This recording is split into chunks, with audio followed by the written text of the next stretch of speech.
Welcome back to my channel, Ramir Boulder. Don't forget to like and subscribe to my channel for the latest update and exciting content. Lindol, tsunami at bagyo. Ito pala ay gawa ng ating makapangyarihang Diyos. Atin pong alamin.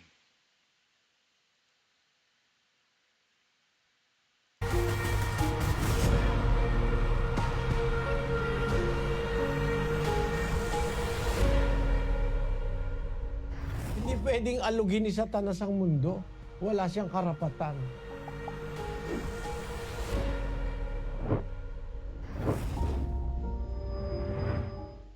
Hindi gawa ng masamang espiritu yon. Ang nagpapasapit ng bagyo ang Diyos, ang nagpapaulan ang Diyos, siya rin ang nagpapalindol.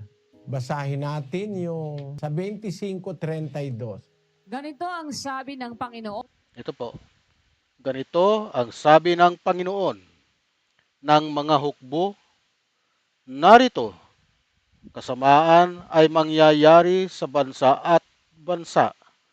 at malakas na bagyo ay ibabangon mula sa kahuli-hulihang bahagi ng lupa. Ito po. O ng mga hukbo. Narito, kasamaan ay mangyayari sa bansa at malakas na bagyo ay ibabangon mula sa kahuli-hulihang bahagi ng lupa.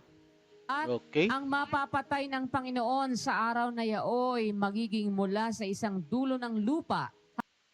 Ang Panginoon po ay papatay. Nakalagay po dito. Jeremiah chapter 25 verse 33. At ang mapapatay ng Panginoon sa araw na yaoy magiging mula sa isang dulo ng lupa hanggang sa kabilang dulo ng lupa. Sila'y hindi tataghuyan o dadamputin man o ililibing man, sila'y magiging dumi sa ibabaw ng lupa. Ito po. Hanggang sa kabilang dulo ng lupa. Sila'y hindi tataghuyan o dadamputin man o ililibing man. Sila'y magiging dumi sa ibabaw ng lupa.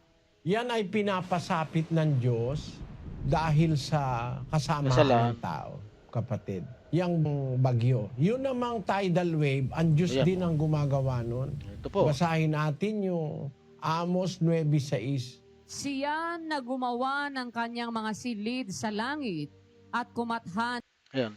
Siya na gumawa ng kanyang mga silid sa langit at kumatha ng kanyang balantok sa lupa.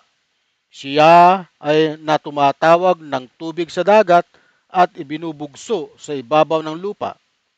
Panginoon ang kanyang pangalan. Kagaya, gawa po pala lahat ng yung mga nangyayari po sa atin, mga tidal wave, bagyo at lindol. Gawa po ng Panginoon yan.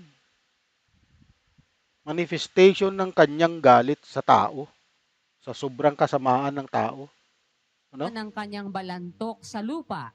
Siya na tumatawag ng tubig sa dagat at ibinubugso sa ibabaw ng lupa. Panginoon ang kanyang pangalan.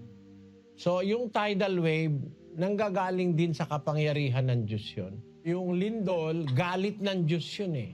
It's a manifestation of God's wrath. Basahin natin ang Job 9:5. Na siyang naglilipat ng mga bundok at hindi nila nalalaman pagka nililiglig niya sa kanyang pagkagalit. Na siyang umuuga ng lupa sa kanyang kinaroroonan at ang mga haligi nito ay nangayayanig. So yung lindol, it's a manifestation of God. Ngayon po, ang lindol talaga, ang Diyos ang gumagawa niyan. Dahil po sa pagkagalit niya sa sangkatauhan, na sa sobrang kasamaan na po ng tao, ngayon, sobrang masama na po ang tao ngayon. Eh. Nagkalat na po. Sa atin nga lang dito, eh, sa Pilipinas, sobrang liberated na yung mga tao ngayon, lalo-lalo na yung mga yung bagong henerasyon ngayon. Nako, sa social media, nako, tignan nyo pinagagawa ng mga kababaihan. Grabe. God's wrath. Basahin natin ang Jeremias 4:24. Aking minasdan ang mga bundok at narito nagsisiyanig at ang lahat na burol ay nagsisiindayon. Ako'y nagmasid at narito walang tao at lahat ng mga ibon sa himpapawid ay nangakatakas. Ako'y nagmasid at narito ang mainam na parang ay ilang at lahat ng mga bayan niyaon ay nangasira sa harapan ng Panginoon at sa harap ng kanyang mabangis na galit. Galit ng Diyos yung pag-uga o paglindol, kapatid. Gis-gis ng Jeremias. Ngunit ang Panginoon ay tunay na Diyos. Siya ang buhay na Diyos at walang hanggang hari. Sa kanyang puot ay nayayanig ang lupa at hindi matatagalan ng mga bansa ang kanyang galit. Sa makatwid, nagpapatunay na ang lindol galing din sa Diyos. Yan ang sabi sa Biblia. Yang lindol, yang mga malalakas na natural calamities, yan ay manifestation ng galit ng Diyos dahil sa kasalanan ng tao. Ang sabi nila, likha raw ni Satanas yan. Pero ang totoo, hindi pwedeng alugin ni Satanas ang mundo. Wala siyang Yeah. karapatan. Tama. Nung nakipag-usap siya sa Diyos para patunayan ng Diyos yung tungkol kay Job, nakapagpagawa siya ng malakas na hangin para mamatay yung mga anak ni Job eh. Pero yun ay sa pahintulot ng Diyos. Hindi nagagawa ni Satanas yun sa kanyang sarili. Okay?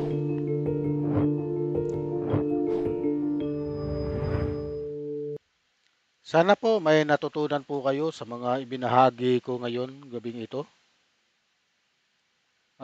Hanggang dito na lamang po.